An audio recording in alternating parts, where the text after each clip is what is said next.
Friend मुझे माफ़ कर देना। मेरी वजह से किसी को भी कोई दुख पहुंचा हो तो फ्रेंड मेरी खुशी उन सबको दे देना जिनको मेरी वजह से दुख पहुंचा है। मेरी खुशी को छीन के उनको दे देना। तो फ्रेंड आज हम आप लोगों से बोलेंगे कि मेरा ये ब्लॉग क्यों नहीं आता है, आज हम आप लोगों को बताएंगे। तो फ्रेंड स्टार्ट करते हैं कि मेरा ब्लॉग क्यों नहीं आता है। तो फ्रेंड ब्लॉग मेरा इसलिए नहीं आ रहा है क्योंकि मैं ब्लॉग बनाने में मुझे लगता है टाइम, और मैं अकेली हूँ, मेरा कोई सपोर्टर है नहीं। तो फ्रेंड इसलिए मुझे पढ़ना और ब्लॉग बनाना दोनों में बहुत दिक्कत होती है। मैं पढ़ती रहती हूँ फ्रेंड्स, देखिए मैंने आप लोगों को बताया नहीं था, मैं बहुत दिनों से पढ़ रही हूँ। ये चीज़ मैंने आप लोगों से शेयर नहीं की थी, लेकिन मजबूरन मैं आज शेयर कर रही हूँ आप लोगों से। लेकिन मैंने बहुत दिनों में सोची थी अगर मैं कुछ बन जाऊँगी तभी आप लोगों से शेयर करूँगी, लेकिन नहीं, ऐसा हो पाना बहुत मुश्किल है क्योंकि मेरे आगे कुछ प्रॉब्लम्स आ रही हैं। तो फ्रेंड प्रॉब्लम्स ये हैं कि मैं रात को फ्रेंड्स पढ़ती हूँ ना, तो दिन में मुझे बिटिया को देखना पड़ता है। मेरी मम्मी काम करती हैं और मेरे पापा दूसरे के मेरे पापा खेतों में काम करते हैं और मेरे दूसरों के भी खेत करते हैं। मम्मी मेरी काम करने जाती हैं, तो इसलिए कोई घर पे रहता नहीं है जो, और मेरी सिस्टर तो है नहीं क्योंकि मेरे भाई हैं वो मेरे छोटे, वो भी कोई पढ़ रहा है कोई बाहर है। तो इसलिए इतना बड़ा वो हो नहीं पाता कि इतना कुछ हो नहीं पाता कि मेरी बिटिया को कोई देखे और मैं अच्छे से पढ़ाई कर पाऊँ। अगर मैं रात को पढ़ती हूँ तो दिन में मैं उसे देखती हूँ ना, तो वो दिन में मुश्किल से सोएगी 10-15 मिनट के लिए सोती है, वो सोती ही नहीं। मैं बहुत कोशिश करती हूँ कि वो जो सो जाए तो वो नहीं सोती है। तो फ्रेंड मेरी पढ़ाई अच्छे से हो नहीं पाती, इसलिए मैं कभी कभी बहुत डिप्रेशन में पहुंच जाती हूँ, मुझे बहुत टेंशन होने लगती है।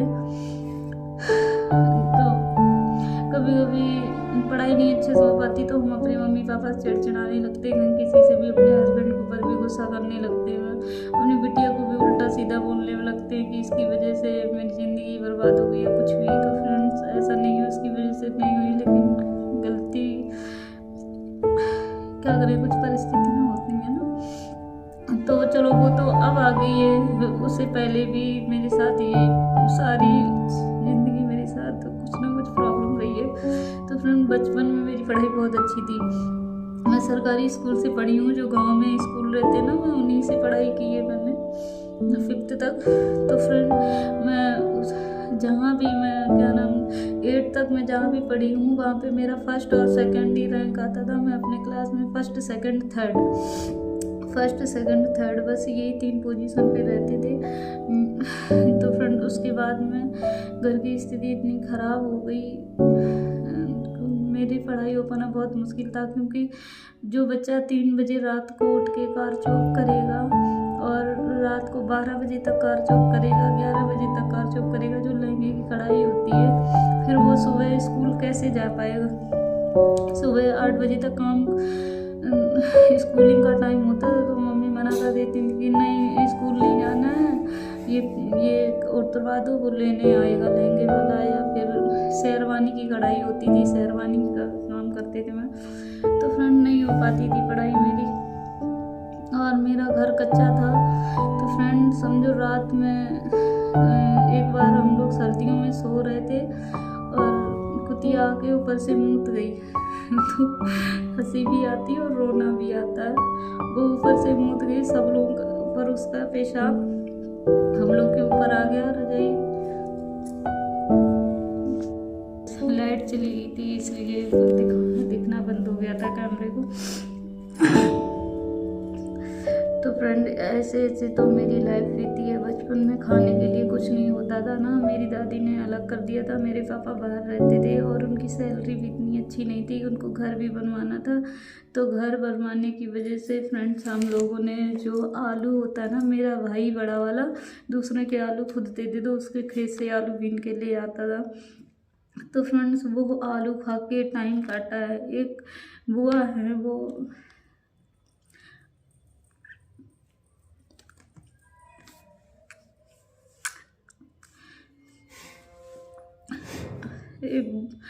बाकी मेरे चाचा लोगों की और ताऊ लोगों की सबकी स्थिति सही रही है, सिर्फ पापा की मेरी ख़राब रही है, पता नहीं क्यों। हम लोग के नसीब में शायद ये दिक्कतें लिखी थी, इसलिए तो वो बुआ कहती है ना, वो पनीर ही दे दिया करती थी। तो फ्रेंड पनीर ही के पराठे बना बना के खाए हैं। और वो आलू जो दूसरों के खेत से मेरा भाई लेके आता था, वो आलू सिर्फ ऐसे ही बॉयल कर लिए जाते नमक मिर्च डाल के, मतलब रोटी नहीं नसीब होती थी, सिर्फ आलू।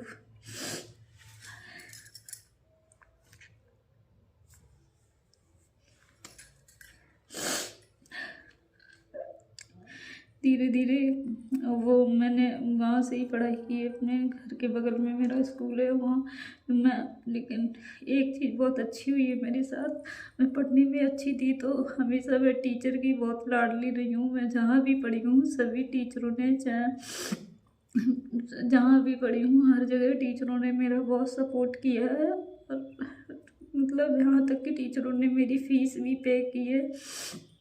तो उन लोगों का बहुत बहुत ऋणी हूँ मैं उन टीचरों का।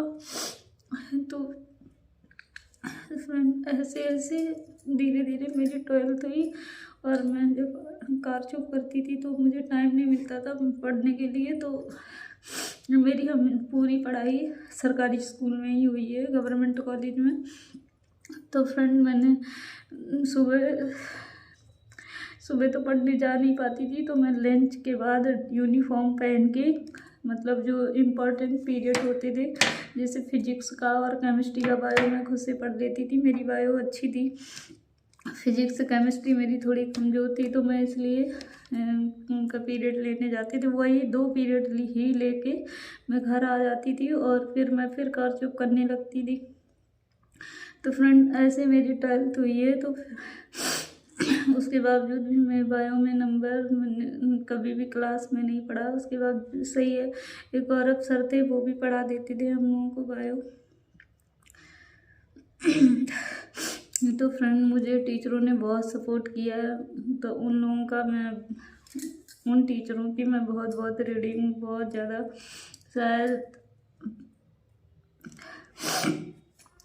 मेरे पास कुछ शब्द नहीं है।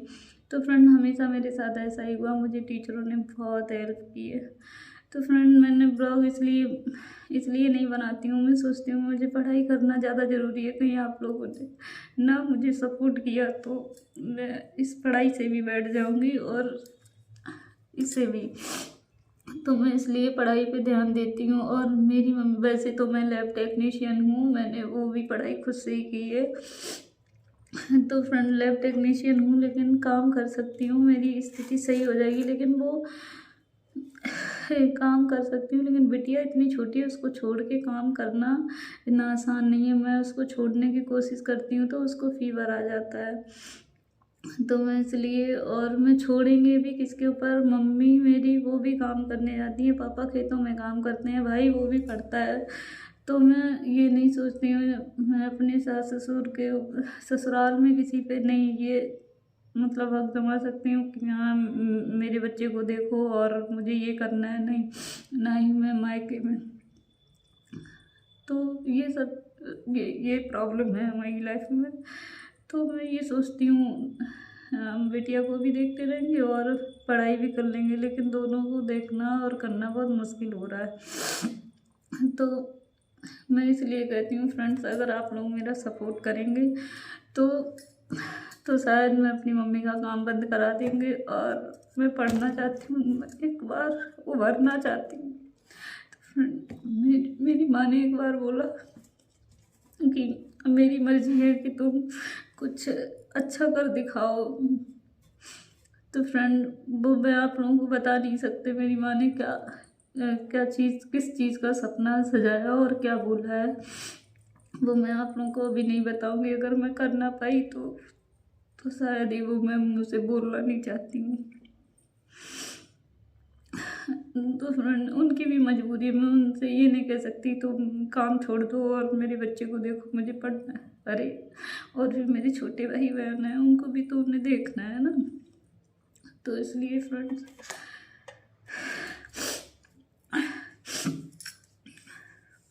वैसे मैं जल्दी रोती नहीं हूँ, रोना आ जाता है अपने पुराने दिन याद करके।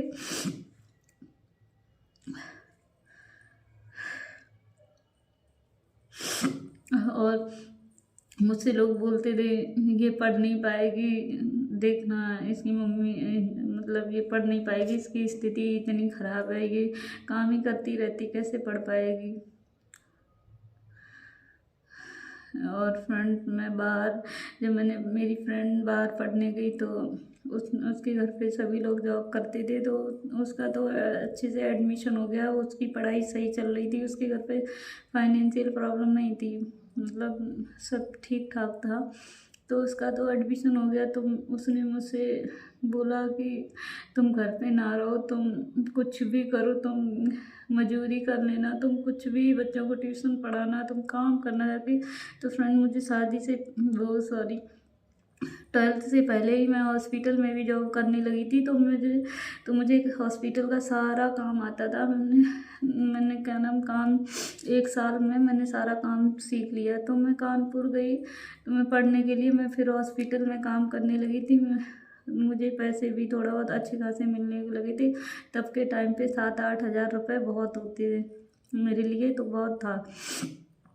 तो मुझे वो 7-8 हज़ार रुपये भी मिलने लगे थे, तो मैं उससे अपना रूम रेंट वगैरह और ये सब।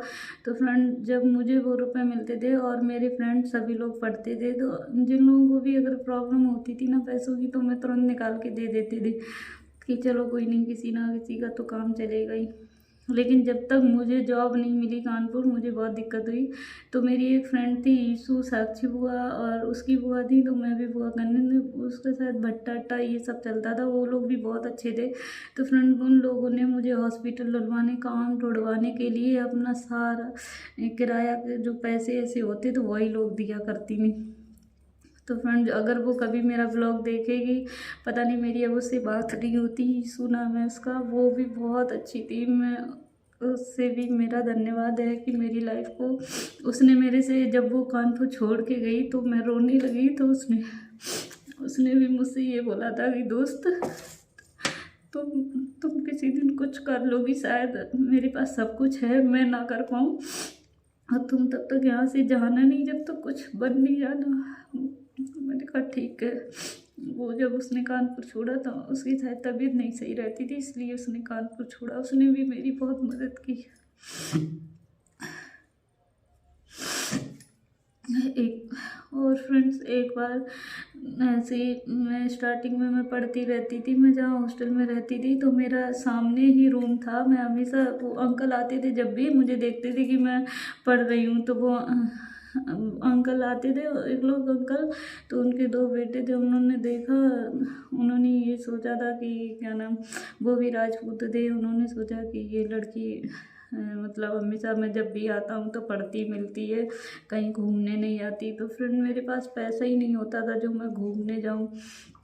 तो फ्रेंड उन्होंने एक बार, एक भैया थे हॉस्टल वाले, जिनके हॉस्टल में हम रहते थे, तो उनसे उन्होंने बोला कि क्या नाम, बोला मेरे लड़के से, इसके पिताजी आए तो शादी की बात करना। उन्होंने ये बात मुझसे बोली कि उनके बच्चों को हम ट्यूशन भी पढ़ाते तो मेरे रुपए भी कम हो जाते थे। 3,000 रुपये में हम उनके तीनों बच्चों को ट्यूशन पढ़ाते थे घर जाके। तो फ्रेंड उन्होंने मेरे से बोला कि क्या नाम, कि भैया बोल रहे थे ऐसे ऐसे कि वो अंकल हैं, उनके पास बहुत पैसा है, वो शादी के लिए। तो फ्रेंड्स मैं झूठ नहीं बोल रही हूँ, मैंने उनसे यही बोला, हमने भाभी प्लीज़ आज कहा तो कहा, अब कभी नहीं कहना ये बात, क्योंकि अगर मेरे पापा को पता चल गया ना, अगर मेरे पापा को पता चल गया तो वो मुझे घर पे बैठा लेंगे तुरंत और मुझे पढ़ने नहीं देंगे। बिल्कुल भी इस बात को बिल्कुल नहीं बोलना है। तो फ्रेंड मैं इतना डर गई, मैं 4-5 दिन वहाँ जैसे तैसे काटे, और मैंने वहाँ से धीरे धीरे सारा अपना बुक्स वुक्स सब निकाल के दूसरी हॉस्टल में शिफ्ट हो गए। मैं वहाँ भी मैंने काम वाम ढूंढ लिया, फिर मैंने वहाँ भी जॉब ढूंढ ली जाके, फिर हॉस्पिटल में तभी मुझे जॉब मिल गई थी। वो मेरी फ्रेंड थी, उन्होंने ही क्या नाम ढूंढवाई थी।